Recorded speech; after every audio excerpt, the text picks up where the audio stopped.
урматтуу бир туугандар, уюткулуу Кызылжуртта мына элдин талабы канаттуу сайыс кетсин деп жаштар, элдер чогулуп атат. Ошол Кудай таала элибизге тынчтык, ынтымак, ийгилик берсин.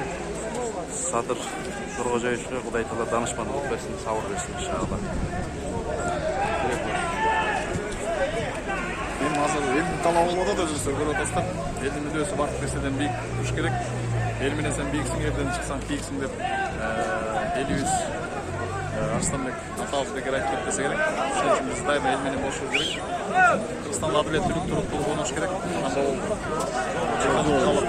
Саясий турдалдан аманчылыкта, эсенчиликте эч кимге зыян келбестен чыгышыбыз керек. Эл башына тартыктуу инсандар келиш керек. Бүгүнкү күндө Кыргыздын башы ошо Садыр абабыздын тегерегинде биригип атат. Убагында калыстык издесең Садыр акеге бар деген экен. Бүгүнкү ошо Садыр акеси ошо Торгожоевич болуп атат. Лидер тегерегинде биригип, ситуацияга аман эсен чыгабыз деген ойдобуз.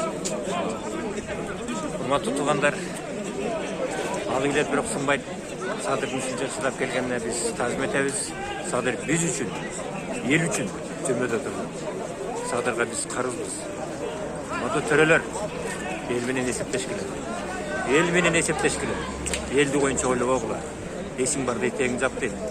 Урматтуу парламент, урматтуу спикер, атырап кетип калыңыз, уят болбоңуз.